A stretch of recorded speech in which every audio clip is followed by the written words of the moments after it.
내가 진실로 진실로 너희에게 이르노니 문을 통하여 양의 우리에 들어가지 아니하고 다른 데로 넘어가는 자는 절도며 강도요 문으로 들어가는 이는 양의 목자라. 문지기는 그를 위하여 문을 열고 양은 그의 음성을 듣나니 그가 자기 양의 이름을 각각 불러 인도하여 내느니라. 자기 양을 다 내놓은 후에 앞서가면 양들이 그의 음성을 아는 고로 따라오되 타인의 음성은 알지 못하는 고로 타인을 따르지 아니하고 도리어 도망하느니라. 예수께서 이 비유로 그들에게 말씀하셨으나 그들은 그가 하신 말씀이 무엇인지 알지 못하니라.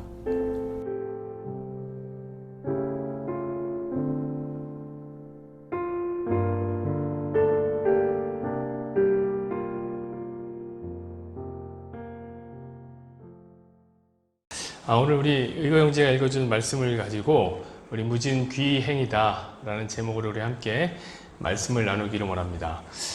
안개가 자욱하게 끼지잖아요. 그러면은 한치 앞을 보기가 쉽지가 않습니다. 제가 작년부터는 잘 안 가는데 원래 가던 곳이 있어요. 매년 한 번씩 가는 곳이 있는데 온양이라는 데입니다. 온양. 배추 뽑으러 갑니다. 근데 온양이요, 온천에 도시여서 그런가 그 안개가 진짜 그런 안개는 여러분 보기 힘들 거예요. 안개가 푹 이렇게 껴요. 그럼 진짜 지척을 분간할 수가 없게 됩니다. 운전할 때 보면 거북이처럼 운전을 해야 돼요. 진짜 위험하죠. 그런 곳은 사고 나기가 정말 딱 좋습니다. 2015년이었나요?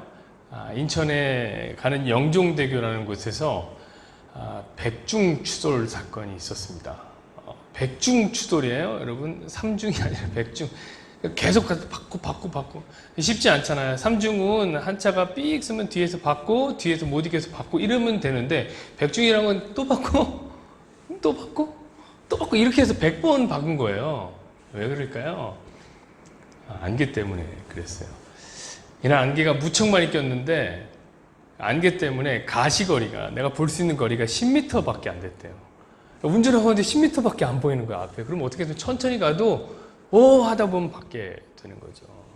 진짜 위험합니다. 여러분, 안개 속에서는 눈을 믿으면 안 돼요. 눈을 믿으면 안 돼요.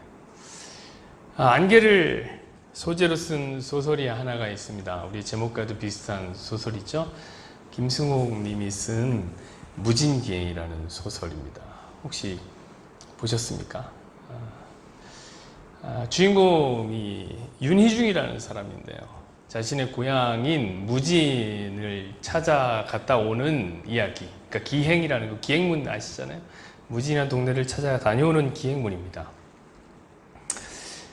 이 무진이라는 이 지역은요, 여러분 지도에서 찾으시면 안 돼요. 이게 이제 작가의 상상력으로 만들어진 동네예요. 이름만 듣고 저도 이름이 되게 비슷하잖아요. 뭔가 무주 이런 거랑 비슷해갖고 저도 있는 줄 알고 지도에서 찾아봤는데 없더라고요. 없어요. 이 무진이라는 동네 이름의 뜻이 뭐냐면 무자가 안개 무자예요. 안개무. 진짜가 나루토 진짜거든요. 그러니까 한번 머릿속으로 한번 상상해 보세요.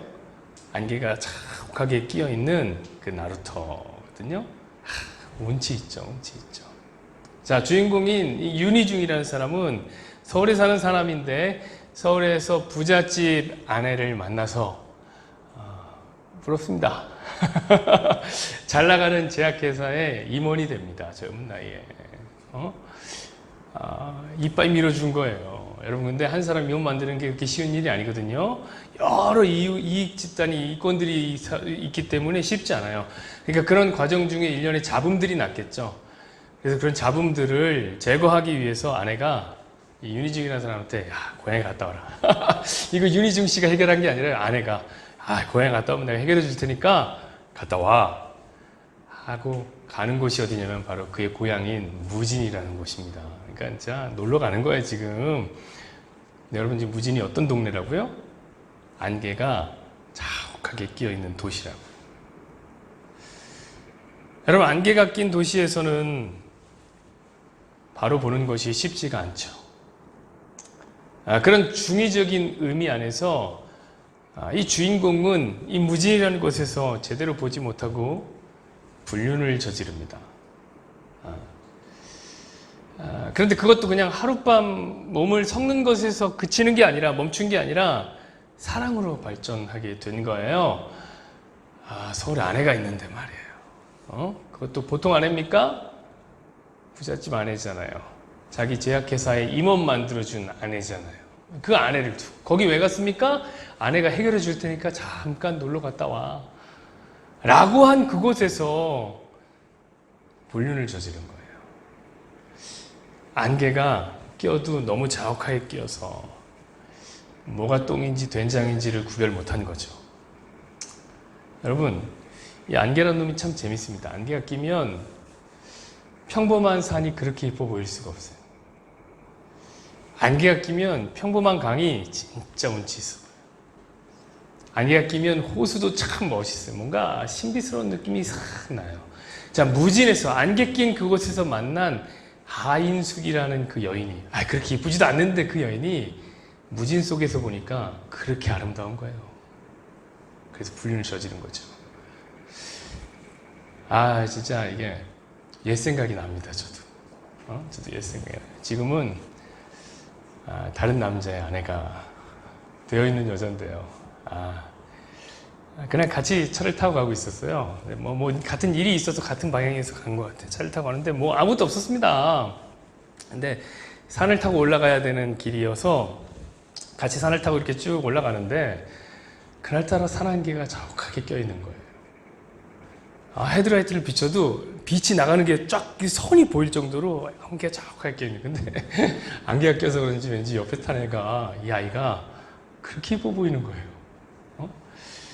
게다가 그때 마침 또 차에서 더 원이라는 가수 아세요? 옛날 가수인데 그 가수가 아이두라는 노래를 부르는데 아세요? 후회하지 않을 수 있나요? 나 후회하지 않을 수 있어. 이 여자를 사랑해도 후회하지 않을 수 있어. 그래서 그냥 사랑에 푹 빠져버린 거예요. 거기서 안개 속에서.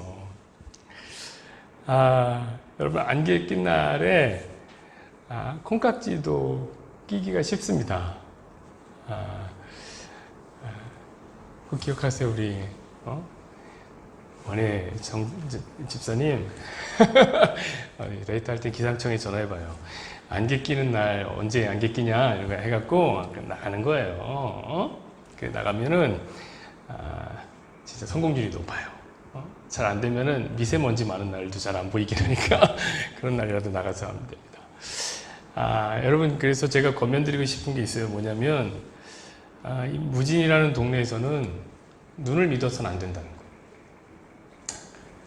무진에서 눈을 믿으면 어느 날 원희지사님 같은 분이랑 사귀고 있을지도 몰라요. 무진에서 눈을 믿는 거, 그건 기행이죠. 기행. 여기서 말하는 기행이라는 건 기행문의 기행이 아니라 기이한 행동을 얘기해요. 기이한 행동. 이상한 짓이에요. 무진에서 눈을 믿으면 윤희중처럼 이상한 기행을 펼칠지 몰라요. 그래서 저는 이 무진기행이라는 말을 좀 다르게 해석하고 싶었어요. 그 기행문의 기행이 아니라 무진에서 펼쳤던 기행, 이상한 행동이다. 그런데 오늘 본문을 보면 평생을 무진을 사는 존재가 나와요. 평생을 안개 속을 사는 존재. 그 존재가 어떤 존재인가 우리 함께 봤으면 좋겠고, 또한 함께 보고 싶은 게, 그렇다면 저와 여러분이 어떻게 이 무진에서 기행, 이상한 행동을 벌이지 않게 될까를 함께 좀 고민해보는 시간이 됐으면 좋겠습니다. 우리 한 절씩 읽고 넘어가죠. 우리 1절입니다. 내가 진실로 진실로 너희에게 이르노니 문을 통하여 양의 우리에 들어가지 아니하고 다른 데로 넘어가는 자는 절도며 강도요. 10장은 그 시작을 양과 목자 그리고 강도에 대한 이야기로 시작합니다. 이거 다소 생뚱맞은 이야기 전개다 라는 생각이 들어요. 이게 뭐지? 갑자기 다른 이야기가 시작되는 건가?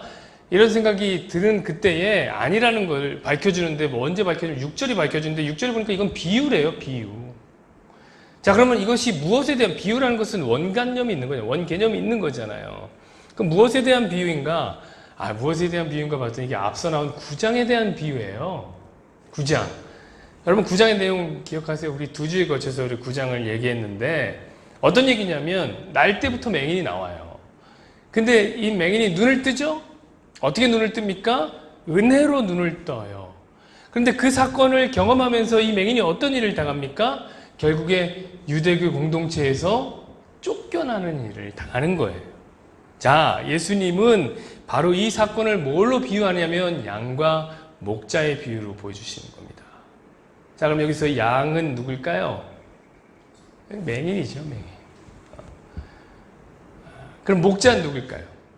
예수님이죠. 물론 뭐예요? 예수님이죠. 강도, 절도는요. 그럼 이 바리새인들과 유대인들을 가리키는 거예요. 유대교를 가리키는 거예요. 우리는 지난주에 마지막에 예수님이 맹인에게 열어주신 그 믿음의 세계를 살짝 맛봤습니다. 그 세계는 어떤 세계였습니까? 그 세계는 보지 못한다라고 말하는 맹인은 보게 되는 세계요. 본다고 하는 사람들은 맹인이 되는 세계였어요. 자, 이 세계 안에서 다시 보면 이 비유가 보이게 된단 말이에요. 이 비유가. 여러분은 보게 되었으니 아마 이 비유가 보이게 될 겁니다. 저는 오늘 본문을 읽으면서 일단 이 비유에서 한 가지 엄청난 은혜를 발견했습니다. 제가 발견했습니다. 대단한 은혜예요. 대단한 은혜.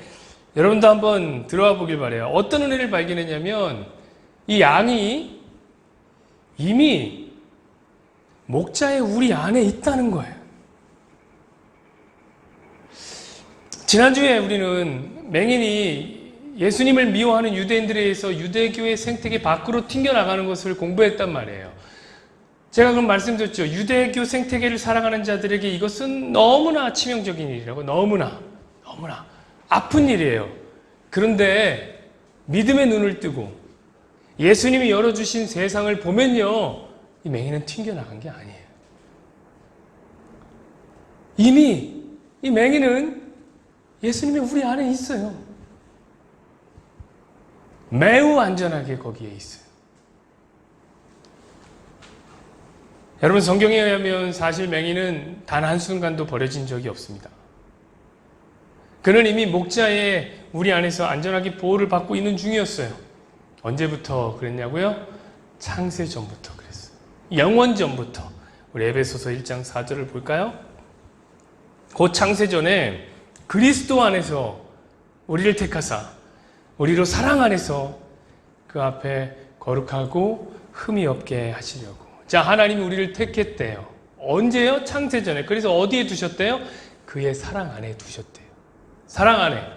왜? 뭐 하려고? 거룩하고 흠이 없게 하려고 했대요. 여러분, 여기서 흠이라고 말하는 거는요, 원래 구약에서는 주로 제물한테 쓰는 단어예요.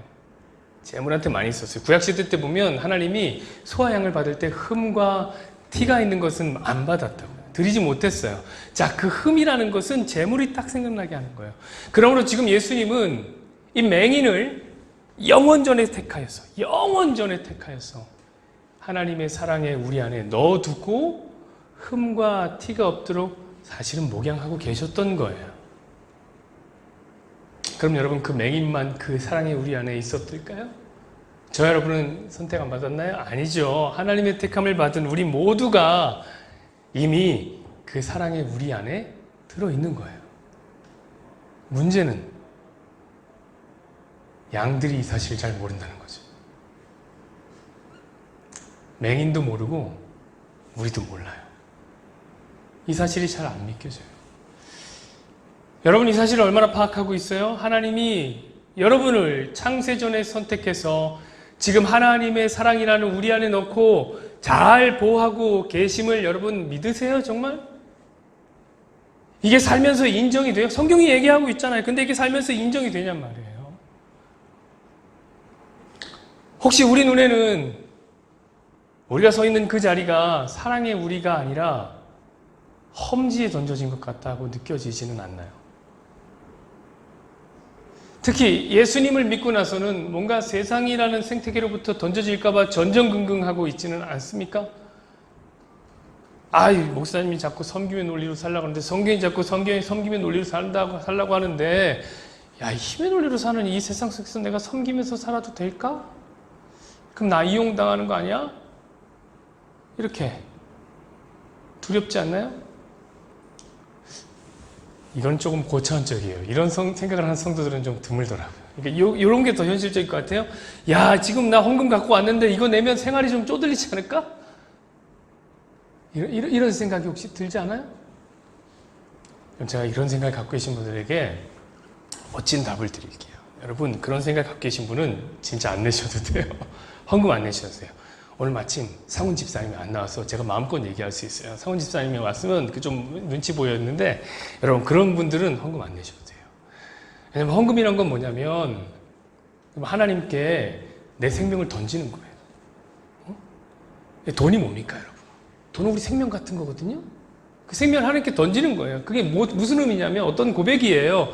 하나님, 저는 돈이 제게 생명을 준다고 믿지 않습니다. 그러니까 생명을 던지는 거죠, 하나님 앞에. 하나님이 내 생명입니다. 라는 고백이 헌금인데, 이거 아까워 죽겠는데 왜 헌금해요? 하나님은 그런 거 안 받으시니까 헌금 안 해도 돼요. 사원 집사님 유튜브 설교 못 보게 꼭 막아주세요. 좀 혼나겠네. 여러분, 이런 거 헌금하면 나 쪼들려서 못 사는 거 아니야? 우리 학생들은 주일날 교회 나와서 시간 뺏기면 대학 못 갈까봐 그냥 전전긍긍해요. 교회 나와서 일 열심히 하면 돈 못 벌까봐 고민 많이 하시는 분들도 많아요. 자, 한마디로 얘기하자면 신앙생활을 하는 것 때문에 세상으로부터 낙오되고 세상으로부터 뒤처지고 조롱받을까봐 두렵지 않나요? 근데 그게 아니라는 거예요. 우리는 버려질까 고민해야 되는 존재가 아니라는 거예요. 우린 이미 하나님의 보호의 품 안에 들어있다는 말이죠. 근데 양들만 몰라요. 왜 모르냐? 양들은 시력이 무척 약하거든요. 잘 못 보거든요.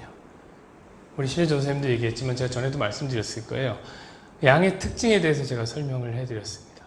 자, 양은 어떠한 공격 무기가 없다고 말씀드렸어요. 날카로운 이빨이 없죠. 손톱 없죠. 뿔도 없어요. 강력한 앞가슴 근육 같은 이런 거 없어요. 이게 있어야지 팍 때려서 죽이는 거거든요. 이런 게 없어요. 엄청 빈약해. 털만 쪘지. 빈약해. 깎아보면 되게 야들야들해요.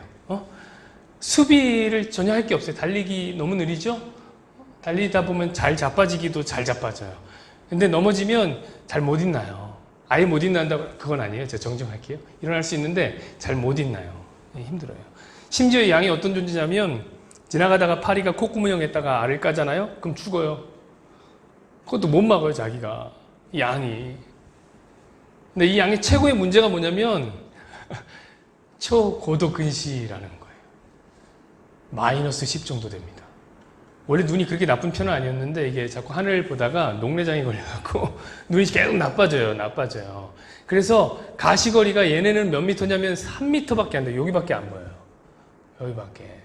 자, 3미터다. 그럼 3미터까지는 또렷하게 보입니까? 그런 거 아니잖아요. 여러분, 안경 이렇게 두꺼운 사람 봤죠? 벗으면요, 앞이 다 뿌해요. 그러니까 양은 제가 생각하기에 평생을 짙은 안개 속을 살아가는 거예요. 양은 앞이 잘 안 보여요. 그래서 늘 무서운 거예요. 그래서 양이 늘 무리를 지어서 사는 거 아십니까? 앞에 가는 양을 보고 쫓아가는 것밖에 방법이 없어요. 얘네 사는 방법이. 뒤만 졸졸졸 따라가요. 자, 그렇게 안개 속을 살아가다 보니 이놈의 양들이 때때로는 굉장히 이상한 짓을 해요. 대단한 기행을 펼치기 시작합니다. 어떤 일들을 하냐면 앞에 가던 양이, 리더 양이 가다가 낭떠러지에서 떨어지잖아요? 그러면 얘네는 같이 따라가다가 다 같이 떨어져서 몰사해서 죽어요. 이상한 기행을 펼치고 있습니다.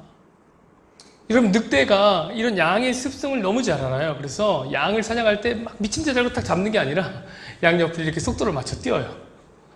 속도를 맞춰 뛰면 양이요, 내 옆에서 나랑 같이 뛰잖아요. 그럼 이 늑대가 내 친구인 줄 알아. 그래서 걔를 쫓아가요. 걔를 쫓아가. 그러다 보면 어떻게 되는 거예요? 양이 그룹으로부터 벗어나서 혼자 고립돼요. 그럼 잡아먹히는 거예요. 이런 습성을 보고, 이 늑대의 사냥법을 보고 이 목자들이, 아, 저거 개를 저렇게 훈련시키면 되겠구나. 그래서 목양할 때 쓰는 거거든요.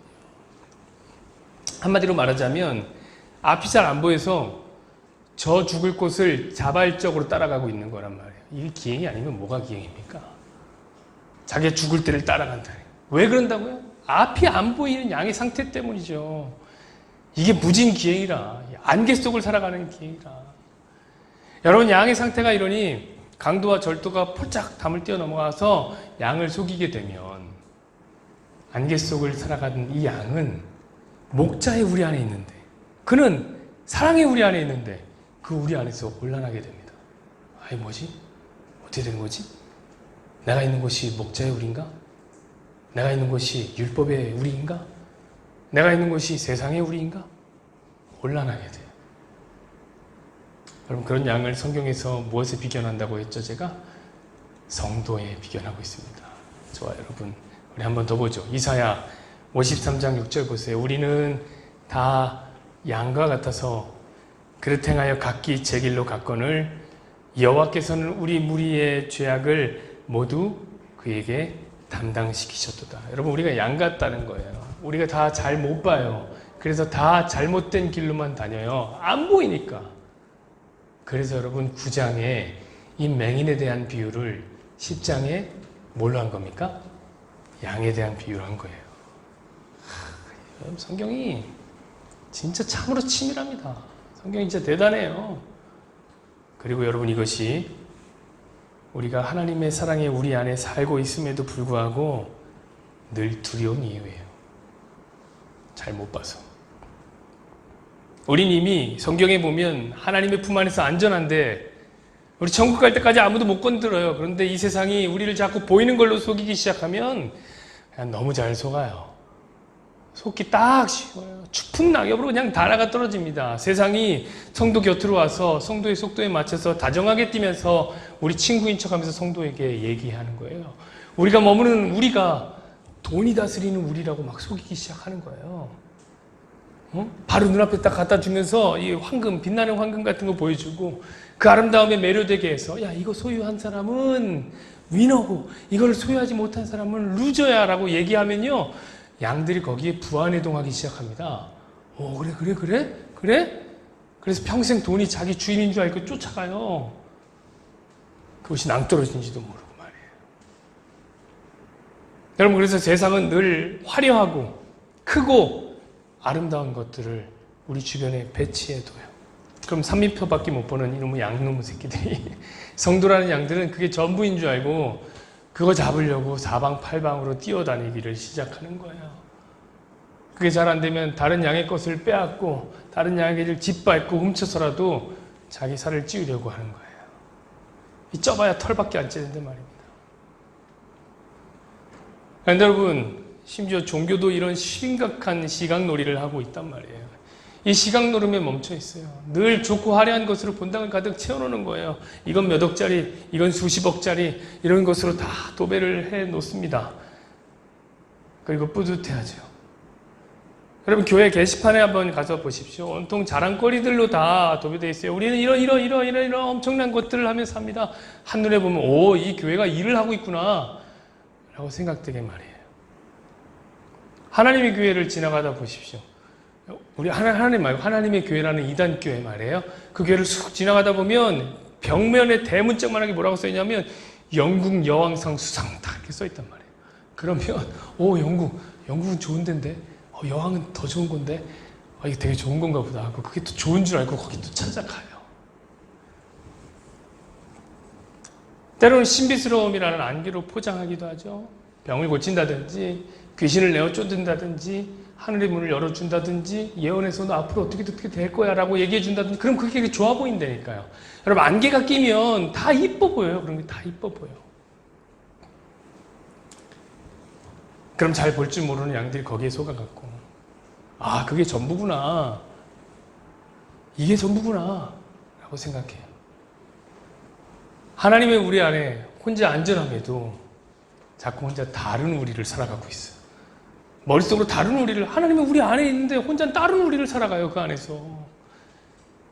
그러면서 두려워하고, 그러면서 때로는 교만하고, 때로는 누군가를 정죄하고, 봐야 할 분 안 보고 다른 곳에 심취해요. 이런 양들이 진짜 얼마나 불쌍한지, 우리라는 양들이 얼마나 불쌍한지, 하나님의 우리 안에, 사랑 안에 살고 있으면서 온통 두려워갖고 그냥. 근데 주님이 말씀하시잖아요, 오늘. 속지 마라. 문을 통해서 들어오지 않는 자는 다 가짜다. 다 강도다. 그들에게 속지 마라. 2절 보세요. 문으로 들어가는 이는 양의 목자라. 여러분 여기서 문은 뭘 가르칠까요? 우리 다음 주에 얘기할 텐데 답부터 말씀드리자면 이 문은 예수님이에요. 예수님이라는 진리 대신 예수님, 진리의 문을 통과하는 거죠. 그러니까 진리라는 예수님을 통과하지 않는 사람들 다 가짜라는 거예요. 3절을 보시죠. 문지기는 그를 위하여 문을 열고 양은 그의 음성을 듣나니 그가 자기 양의 이름을 각각 불러 인도하여 내느니라. 그럼 보십시오. 목자는 예수님이라는 문을 열고 양을 불러내요. 여러분 제가 목자가 누구라고 그랬죠? 예수님, 그것도 예수님. 그럼 이게 어떻게 얘기가 되는 거예요? 여러분 예수님 역시 예수라는 진리의 문으로 들어오세요. 예수님이 오셔서 딴 얘기 하시지 않았어요. 예수님은 진리 대신 예수님 자신이 그 얘기를 했단 말이에요. 그런데 여러분 어떻게 목사라고 서 있는 사람들이, 저 같은 사람들이 예수님이 아닌 다른 문을 통과하고 말할 수 있겠습니까? 여러분 그러니까 설교 시간에 정치 얘기만 하는 목사님들이 있어요. 요즘에 좀 난리가 났는데 그런 목사님 다 강도예요. 여러분 아시잖아요. 저도 정치 진짜 좋아해요. 저 정치 진짜 많이 봐요. 그런데요, 저로 정치 얘기합니까? 설교할 때 할 수가 없어요. 할 수가 없어요.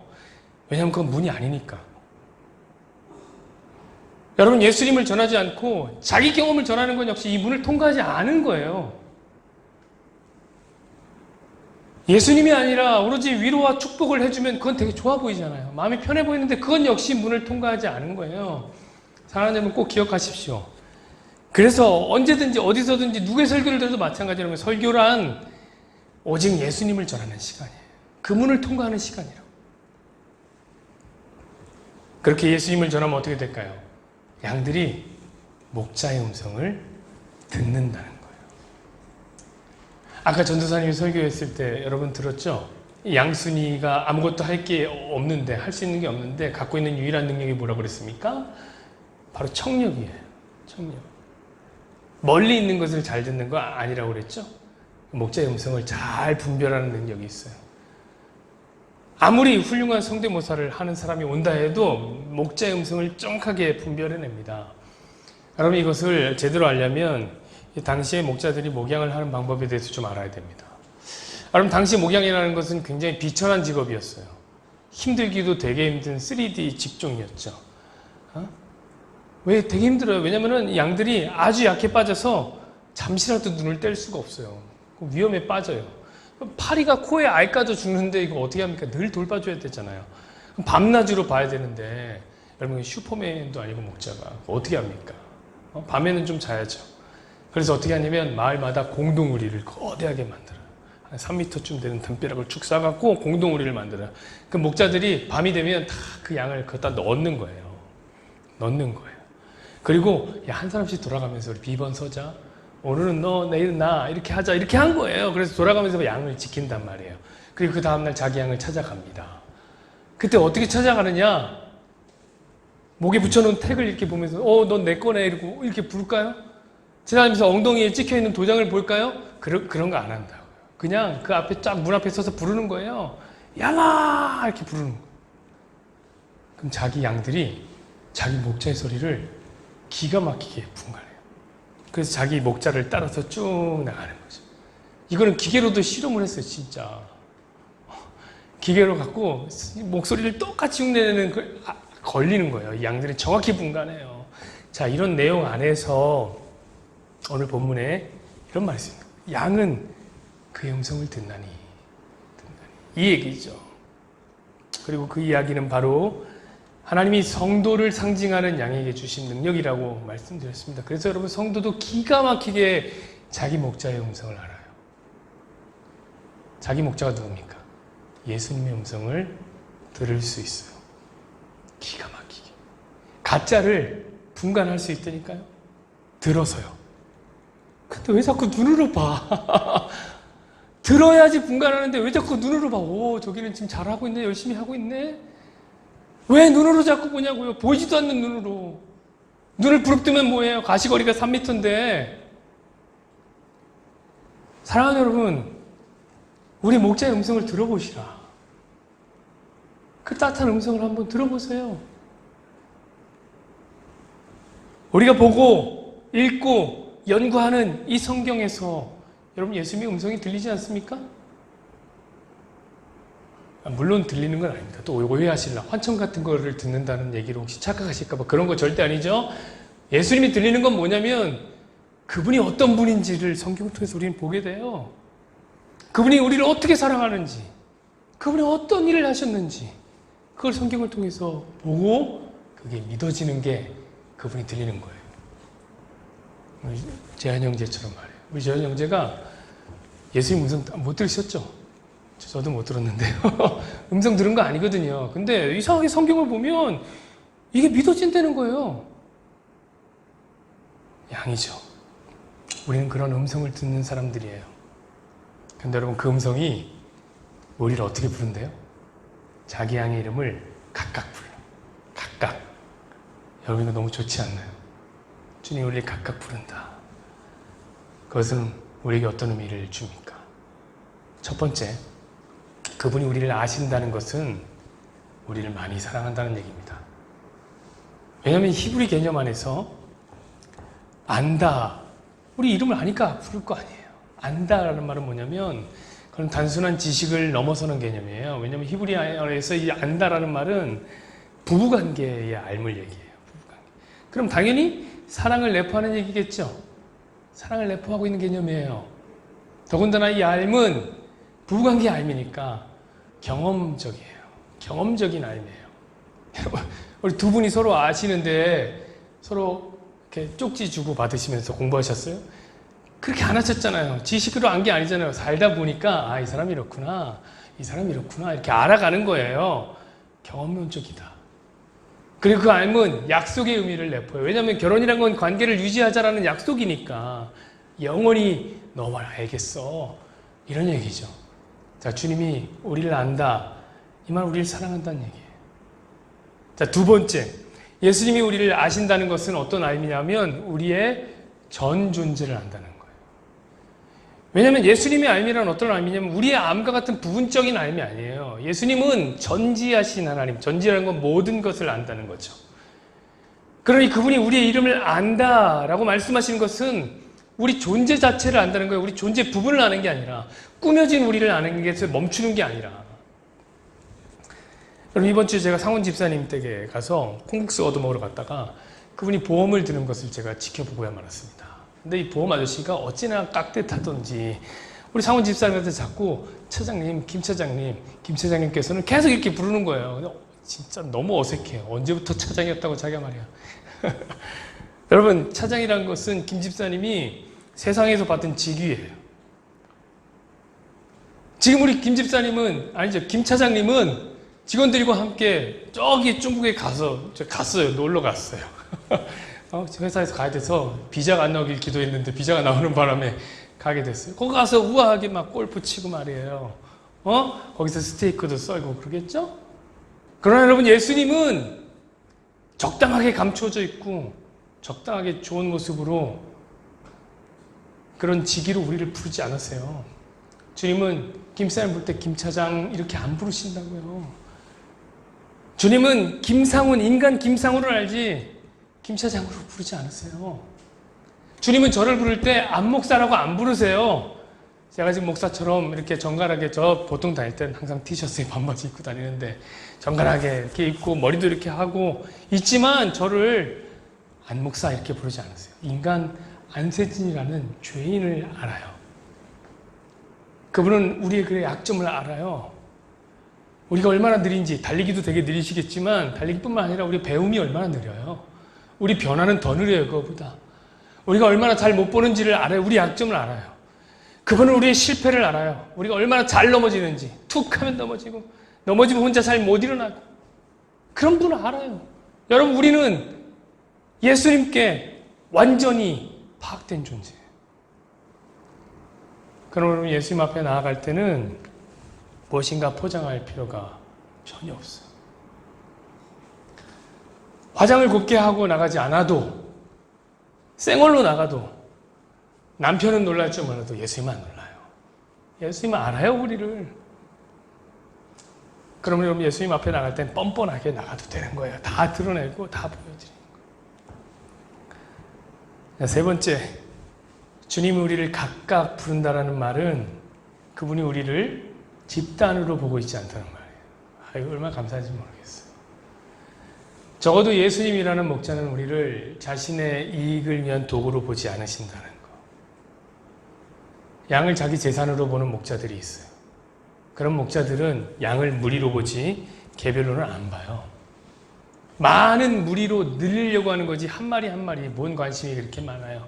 좁아 터진 우리라고 해도 걷다 다 몰아놓고 옥수수 비료 먹으면 안 되는 옥수수 비료 같은 거 막 먹이고 물 잔뜩 먹여서 살 찌어갖고 팔아먹으면 됐지 뭐 한 마리 한 마리에 관심이 많습니까? 근데 우리 예수님은 하나하나에 관심이 있어요. 주님은 교회를 부르시며 야! 이렇게 통칭하지 않았어요. 주님이 우리를 부를 때 한 사람 한 사람의 이름을 불러요. 삭개오야! 나무에서 내려와라. 시몬아, 네가 나를 사랑하느냐? 우리 부르고 싶었더니 주나! 이렇게 이름을 부르신다. 그러므로 예수님이 우리의 이름을 각각 부르는 순간 이 모든 것을 통해 봤을 때 우리 모든 문제는 다 해결된 거나 마찬가지예요. 왜요? 요약해 봅시다. 나를 사랑하시는 분은 존재하셔요. 다 알아. 우리가 뭐가 필요한지 다 아셔요. 근데 그분은 또 전능하시네. 그래서 우리가 가장 필요한 것을 어떻게 줘야 되는지를 다 아신다고요. 왜 안 주시겠냐고요. 그래서 주님이 내 이름을 안다 라는 그 말은 우리 모든 문제가 해결됐다는 말과 같은 거예요. 우리에게 가장 좋은 것을 주세요. 내 이름 아시죠? 내 모든 생각도 내 흐르는 눈물을 그가 닦으시죠. 4절을 보시죠. 자기 양을 다 내어놓은 후에 앞서가면 양들이 그의 음성을 아는 고로 따라가되 자 문으로 들어간 예수님이 자기 백성들이 이제 푸른 초장 쉴만한 물가로 인도하려고 내놓습니다. 그 다음에 어떻게 합니까? 앞서가시는 거예요. 뒤따라오는 거죠? 당연하죠. 그분은 목자니까요. 잘 보지 못하는 양들은 따라가야죠. 여러분 주님이 우리를 앞서간다는 말 역시 두 가지로 우리에게 굉장하게 큰 위안이 됩니다. 첫 번째 뭐냐면 그분이 앞서가는 그분의 인도를 우리가 받을 수가 있어요. 여러분 잘 안 보인다는 사람들에게는 인도를 받는다는 것이 큰 위로가 됩니다. 길눈이 진짜 어려운 사람들은요 내비게이션 없이 한번 운전해 보세요. 진짜 두려운 일이에요. 어디로 가고 어디로 가는지 잘 몰라요. 문제는 우리가 다 양이라서 한 치 앞도 모른다고요. 모르고 사는 거죠. 그래서 산호라면 참 두려워요. 안 보이니까. 그래서 자꾸 뭔가를 인도를 받고 싶은 거 아닙니까? 여러분 왜 자꾸 증문집답 이런 거 쫓아가요? 그럼 법원을 왜 들으려고 하는 거예요? 뭔가 인도를 받고 싶은 거예요. 내 삶에. 사주팔자에 의존해요. 그 뭔가 인도함을 받고 싶은 거예요. 타로점 보는 이유가 뭐예요? 무당 찾아가는 이유가 뭐예요? 내 삶을 좀 인도함 받고 싶다는 거 아닙니까? 근데 문제는 같이 못 보는 사람한테 이야기를 들으면 무슨 의미가 있어 그게. 우리 성경 공부 때도 얘기했지만 저희 이모님이 무당이라고요. 무당이에요. 기가 막히게 잘 맞춰요. 신쯤 들려갖고 탁 눈 돌아가서 탁탁 맞춥니다. 어떻게 하라고 막 부적 써줘요. 그럼 뭐예요? 2번 이혼하셨어요. 자기는. 자기 2 아들인데 둘 다 교도소 갔다고. 아니 잘 알면 자기나 잘 하면 되는 거지. 여러분 다 못 보는데 뭘 거기 가서 있는 거예요. 근데 주님은 모든 것을 아신다고. 근데 그 주님이 앞서 가신다면 야, 우리 위로가 좀 되지 않겠습니까? 예수 따라가며 복음 순종하면 우리 길이 환한 거예요. 보장된 길 가는 거예요. 2번째, 그분이 앞서간다. 이 말 앞에 따라오는 위로가 또 있습니다. 그건 뭐냐면 그분이 우리가 지금 밟을 땅을 먼저 밟았다는 사실. 여러분 살다 보면 늘 포장된 도로만 걷는 건 아닌 것 같아요. 까끌까끌한 비포장 도로 같은 데를 걷죠. 그럼 이렇게 생각이 들어요. 주님이 왜 이러시지 요즘에? 나를 왜 이런 곳으로 보내지? 나를 싫어하시나? 이런 생각이 들어요. 여러분 주님을 따라가다 보면 아시겠지만 주님을 따르는 길에 푸른 초장만 있는 게 아니거든요. 쉴만한 물가만 있는 게 아니거든요. 가다 보면 사망의 음침한 골짜기 같은 곳도 걷게 됩니다. 자꾸 그런 길을 걷다 보면 혼자 쭝얼쭝얼 꿍시렁꿍시렁 되고 싶어요. 아, 주님, 여러분 그때면 한번 눈을 들어 앞에 가신 주님을 보시란 말이에요. 내가 밟고 있는 그 험한 길을 내 땅밑만 보지 말고 앞에 가신 주님이 뭐라고요? 내 험한 길을 주님이 먼저 밟고 가고 계신다고요. 어릴 적에 아버지랑 할아버지 산소에 가게 되는 때가 있어요. 1년에 한 번씩 가잖아요. 그러면 좁고 험한 산길을 걸어가야만 합니다. 1년에 한 번씩 가니까 가면 숲이 엄청 우거져요. 울창한 숲풀이 되어 있어요. 온갖 풀들이 다 자랍니다. 거기서 살짝 쓸리면 부풀어 올라서 하루 종일 긁게 되는 위험한 풀들이 있어요. 날카로운 쐐기풀 같은 것들. 아, 이거 진짜 위험해요. 쐐기풀 살짝 긁히면 막 부풀어 올라요. 게다가 나뭇가지 같은 것이 축 처져서 길을 막으면 어린아이가요 가는 게 쉽지가 않습니다. 무척 어려워요. 그런 험한 길을 걸을 때 진짜 위로가 되는 게 뭔지 아세요, 여러분? 내 앞에 아버지가 있다는 거예요. 그 험한 길을 먼저 밟고 가시는 아버지가 있다. 아버지 가면서 뭐 하는지 알아요? 잡풀들 다 잘라내고 나뭇가지들 다 열심히 꺾어내면서 열심히 앞으로 가시는 아버지가 있다는 것이 위로가 아니면 도대체 뭐가 위로입니까? 여러분, 하나님은 우리에게 험한 길을 허락하세요. 왜냐하면 그것이 우리 인생의 성장과 성숙에 도움이 되기 때문에 그래요. 여러분, 그런데 그런 험한 길을 우리에게 주실 때도 혼자는 가게 안 하세요. 험한 길도 주님 먼저 밟아요. 우리가 밟는 모든 길은 예수님이 먼저 밟으신 길이에요. 그러니 두려워하지 말고 걸으십시오. 이게 우리의 위로입니다. 다만 전제가 있죠. 그건 뭐죠? 귀로 듣고 쫓아갈 때, 눈으로 보고 쫓아가는 게 아니라 그 음성을 아는 거로 따라가되 귀로 듣고 쫓아갈 때, 앞이 늘 어두운 안개를 살아가는 양들은 귀를 의존하며 살아야 돼요. 여러분, 목자를 제발 눈으로 의존하면서 살아가지 마세요. 따라가면 안 돼요. 제 이 말을 아시겠습니까? 여러분, 우리는 말씀을 쫓아 살아야 된다고요. 그래서 주의 말씀이 내 발의 등이라고 그랬어요. 언제 주님을 보는 환상이 내 발의 등이라고 했습니까? 주의 말씀이 내 발의 등이라고. 눈에 보이는 거 쫓아가면 안 돼요. 그럼 잘못하면 늑대 같은 거 쫓아가게 돼요. 잘못하면 강도 같은 거 쫓아가게 돼요. 나비 같은 게 훌랑 날아가도 그거 따라간다니까, 우리 양들이. 5절 보시죠. 타인의 음성은 알지 못하는 고로 타인을 따르지 아니하고 도리어 도망하느니라. 보십시오, 여러분. 귀로 분간하면, 음성으로 분간하면 목자가 아닌 타인을 분별할 수 있어요. 그럼 안 따라간다는 거예요. 안 따라가요. 사랑하는 여러분, 이 사탄이라는 놈이 오늘날도 천하 만국을 우리에게 보여주면서 자기에게 절하면 이 천하 만국을 우리에게 주겠다고 늘 유혹해요. 늘. 예수님도 유혹했는데 우리 뭐 안 유혹하겠습니까? 유혹해요. 그때 여러분, 보이는 것 쫓아가면 절하고 싶어요. 왜? 마귀가 하나님 같잖아요. 천하 만국을 소유하고 있다니까.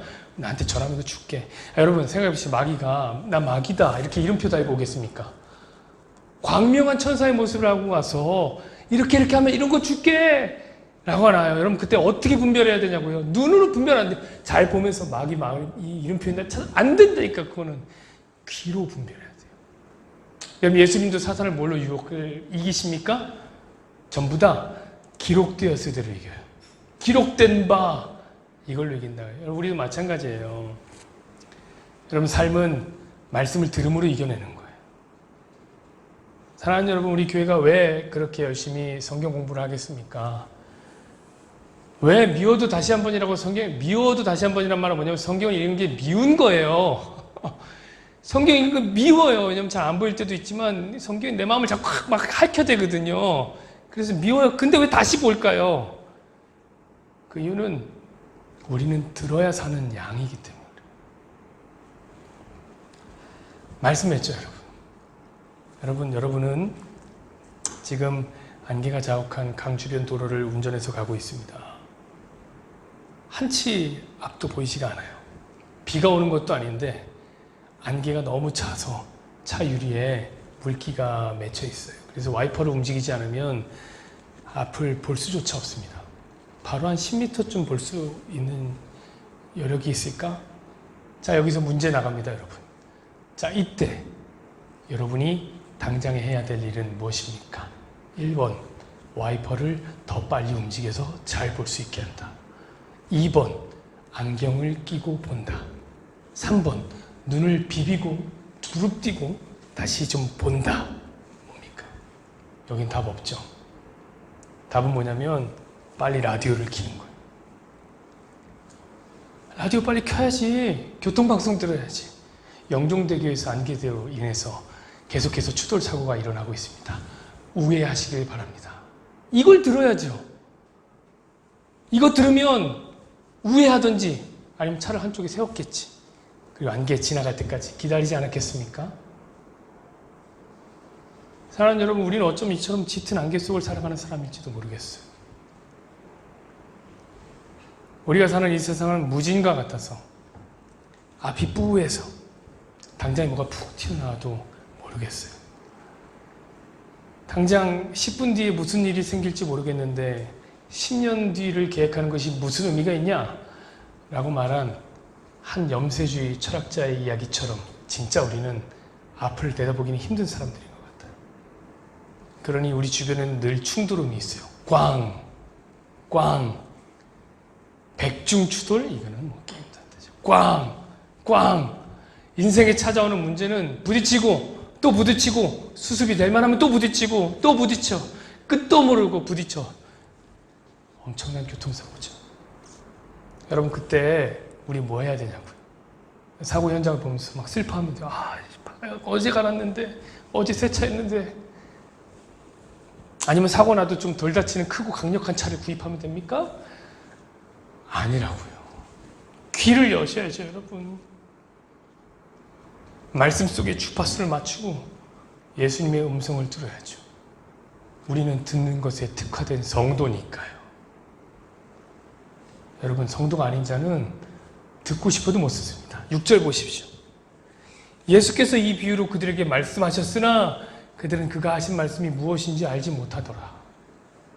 그럼 그들은 아무리 들으려고 해도 들리지가 않아요. 근데 여러분은 들을 수 있잖아요. 근데 왜 자꾸 보시려고 하냐고요. 왜 자꾸 보고 믿으려고 하냐고요. 그러다 강도 맞습니다, 여러분. 여러분 꼭 기억하시면서 우리 마무리했으면 좋겠습니다. 무지에서는 귀로 행해야 되는 거예요. 귀로. 그래서 오늘 제목이 무진 귀 행입니다. 꼭 기억하십시오. 주의 음성을 내가 들으니 사랑한다 말일세. 믿는 마음으로 주께 가오니 나를 영접하소서.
한번더 고백해